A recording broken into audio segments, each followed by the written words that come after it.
अहो मला सांगा, आमच्याकडे कोणतं बिलाल पद नाही. आमच्याकडे सगळे पद आहे. अरे मी कॅबिनेट मंत्री राहिलो, मी पालकमंत्री राहिलो, बापू आमदार आहे. अरे आमच्या ठिकाणी जर कोणी असतं ना, इतकी दादागिरी केली असती, इतकी दहशत केली असती. पण मला सांगा, आम्हाला तर कोणीच भेट नाही. हा, आम्हाला कोणी भेट नाही. फोन लावायला कोणी भेट नाही. हात धरायला कोणी भेट नाही. तरी लोक म्हणते पिता पुत्राची दादागिरी, दहशत. काय दहशत केली मला सांगा, आम्ही काय दहशत केली ते सांगा. पिता पुत्रांनी काय दहशत केली ती सांगा. आम्ही कोणाला कोंडून मारलं? आम्ही कोणाचे प्लॉट बळकिले? आम्ही कोणाची जमीन बळकली? आम्ही नोकऱ्याचे पैसे घेतले का आम्ही बदल्याचे पैसे घेतले? सांगा ना तुम्ही. आमची दहशत म्हणजे काय? आमची दहशत म्हणजे विकासाची आहे. कोणती? विकासाची दहशत आहे आमची. आमची कामाची दहशत आहे. आमची कोणती दहशत आहे मला सांगा. काल एक फेसबुकला एक वाचलं, मी ऐकलं. वाचणं म्हणण्यापेक्षा एक व्हिडिओ क्लिप ऐकली. त्याच्यात पिता पुत्राची दहशत. नगरपालिकेला तेच विषय, आता जिल्हा परिषद आली तोच विषय. अरे दहशत म्हणजे का? तर त्यांनी सांगितलंय की आम्हाला भुमरेंनी फॉर्म भरून दिले नाही. अरे मी कोण आहे? मी होतो का तिथं? का बापू होते तिथं? का मी काही निर्वाचन अधिकारी आहे का? आता मला सांगा भाऊ, अण्णा भाऊ, फॉर्म भरायचा टाइम 3 वाजेचा आणि तुम्ही आणता 4 वाजता आणि मग म्हणता पिता पुत्राची दहशत. म्हणजे पाहत आहे, यांना टाइम कळत नाही. यांच्या घरचा राज आहे का?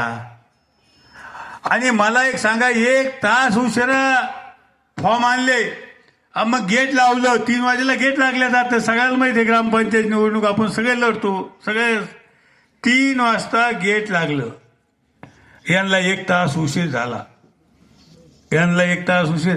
हे तुम्हाला सांगतो, शाळेच्या पोराला कशा आपण कॉफ्या खिडकीतून फेकितो, असे बी फॉर्म आणि उमेदवारीच्या फॉर्म आत फेकित होते कसे. अरे हे काही निवडणूक आहे की? अरे एका उमेदवारानं तर सह्याच नाही केल्या गडबडीत. एका उमेदवारानं सह्या नाही केल्या. तुम्हाला सांगतो, भाजपच्या नेत्याचे, सगळ्या नेत्याचे फोन, तेवढा फॉर्म स्वीकारा, तेवढा फॉर्म स्वीकारा, सह्यानी. अधिकारी मला म्हणे, साहेब खूप प्रेशर आला आमच्या. म्हणलं ठीक आहे, घेऊन टाका, तुमच्या नोकरीचा प्रश्न आहे. शेवटी वरिष्ठ येते. मला सांगा, यांना फॉर्म भरता येत नाही, यांना टाइम कळत नाही ना. पिता पुत्राचा काय संबंध आला? का हे बी फॉर्म घेऊन चालले होते ना, मी यांना कोण दिलं? मला सांगा ना, काय आमची चूक आहे? यांनी हे सांगा की भुमरेनं इथं दादागिरी केली. मला सांगा मौलाना साहेब, 30 वर्षात आपल्या तालुक्यात एखादी घटना घडली? एक घटना मला दाखवा. आपल्या तालुक्यात हिंदू मुस्लिमची घटना घडली, दलित हिंदूची घटना घडली, एक घटना मला दाखवा. गुन्ह्या गोविंदांना नांदण्याचं काम आपल्या तालुक्यात होतं. मौलाना साहेब, माझा ड्रायव्हरचं नाव काय? जुनेद. बापूच्या ड्रायव्हरचं नाव काय? जावेद. माझा पीए कोण आहे? सोहेब. यांना मला सांगा, मला सोहेब चलतो, जुनेद चलतो, जावेद चलतो, रियाज चलतो, लतीफ चलतो, हा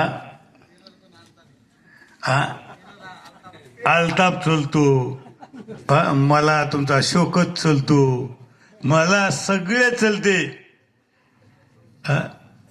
तर मला सांगा, मला जर सगळे मुस्लिम चालतात तर मुस्लिमला धनुष्यबाण का चलत नाही सांगा तुम्ही.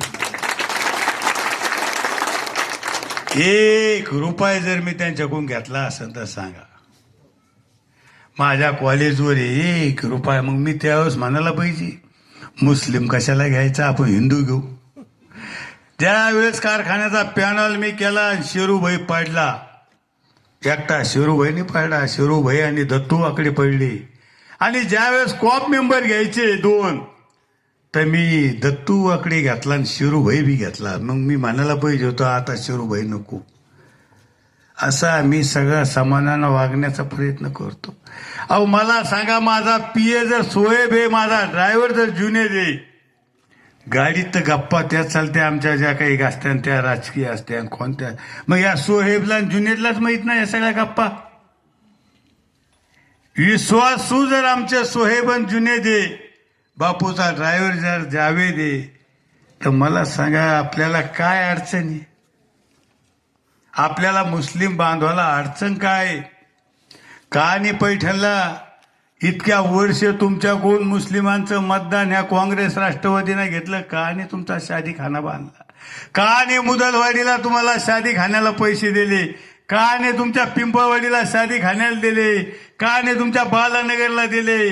का आणि तुमच्या आडूळला दिले? का आणि बिडकीला दिले? पाचूडला का नाही दिले? हे भुमऱ्यान दिलं. कोणी? भुमऱ्यान दिलं.